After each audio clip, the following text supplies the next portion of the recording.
27 வருஷ ஷர தண்டனைக்கு அப்புறம் ஒரு நபர் சிறையிலேருந்து வெளியில் வரார்.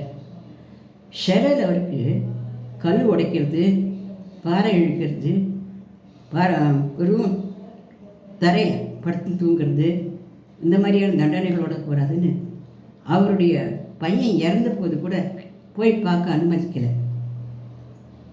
இந்த அளவுக்கு டார்ச்சர் அனுபவித்த அந்த 27 வருஷங்களாக சிறையில் கழிச்ச அந்த நபர் சிறையை விட்டு வெளியில் வரும்போது அவர் கூடவே ஒருத்தர் வந்தார். அவர் தான் முக்கியமாக அவர் ரொம்ப டார்ச்சர் பண்ணினவர்.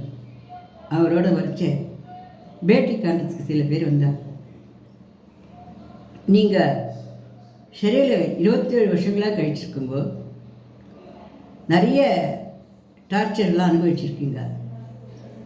உங்கள் பக்கத்தில் இருக்கிறவ உங்களை ரொம்ப டார்ச்சர் பண்ணியிருக்காங்கிறது எல்லாருக்கும் தெரிஞ்ச விஷயம். அப்படி இருக்கும்பொழுது நீங்கள் எப்படி அவரோட சிரித்து பேசிகிட்டு இருக்கீங்க அப்படின்னு கேட்டேன். சிறைக்குள்ளே தான் அவர் எனக்கு டார்ச்சர் பண்ணார். இப்போ சிறையிலேருந்து வெளியே வந்தேன். இப்போ நான் ஒரு கைதி இல்லை, நான் இப்போ விடுதலை அடைஞ்ச ஒரு சுதந்திரமான ஒரு வீரர். எனக்கு இவர் டார்ச்சர் பண்ணார்னா அந்த சிறைக்குள்ளே இருக்கச்சு அவர் பண்ணார். சிறைக்கு வெளியில் வந்தால் அவர் என்னுடைய ஃப்ரெண்டு அப்படின்னு ரொம்ப அமைதியாக சொல்லி கலகலப்பாக சிரிச்சு அந்த டார்ச்சர் பண்ணவரை உடஞ்சி ஒவ்வொன்று அழ ஆரம்பிச்சிட்டு அவர் இவ்வளவு தூரம் உங்களை டார்ச்சர் பண்ணி எப்படி நீங்கள் இவ்வளோ அமைதியாக அதை எடுத்துனங்க அப்படின்னு கேட்குறேன். அது சிறையில் அவருடைய கடமை அவர் செஞ்சார், அவ்வளோதான். நான் இப்போ கைதியாக இருக்க விரும்பலை.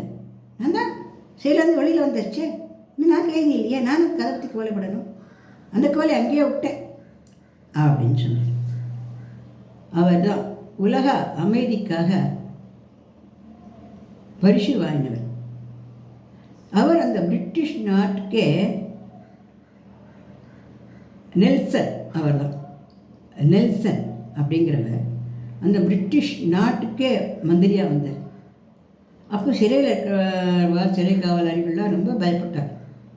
இப்போ அவருக்கு அதிகாரம் வந்துடுச்சு, நம்மளாம் 50 அப்படின்னு. ஆனால் அவர் அந்த மாதிரிலாம் நடந்துக்கலை.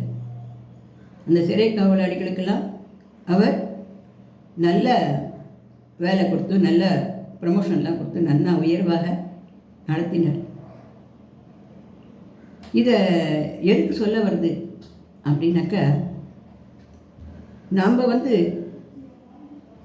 பல நேரங்களில் பல பேரால் டார்ச்சர் பண்ணப்பட்டு பல பேரால் இம்சை பண்ணப்பட்டு கேலிப்படுத்தப்பட்டு அவமானப்படுத்தப்பட்டெல்லாம் இருந்தால் கூட அதில் அப்பப்போவே போச்சு அவ்வளோதான் அப்படின்னு அதோட அதை மறந்துட்டு மன்னிக்க தெரிஞ்சுடணும். அப்படி தெரிஞ்சுட்டோம்னாக்கா நம்மளோட வாழ்க்கை ரொம்ப இனிமையாகவும் இன்பமாகவும் இருக்கும். இந்த சிறை கைதியாக இருந்தவர் பிரிட்டிஷ் அரசராக வரலையா? நமக்கு ஒரு காலம் வரும், அப்போ நம்ம சந்தோஷமாக இருக்க முடியும். அதனால் போனது வந்தது இருந்தது எல்லாத்தையும் நம்ம வசப்பட்டு பார்த்து நம்மளை குறைவாக நினச்சிட்டு நம்மளை திட்டினவா போனவா வந்தவா அவமானப்படுத்தினவா கஷ்டப்பட்டது இதெல்லாம் நினச்சி டயத்தை வேஸ்ட் பண்ணாமல் மன்னிச்சு மறந்து சந்தோஷமாக இருக்குமா? இந்த பதிவு பிடிச்சிருந்ததுனால லைக் பண்ணுங்க, ஷேர் பண்ணுங்க, சப்ஸ்கிரைப் கொடுங்க.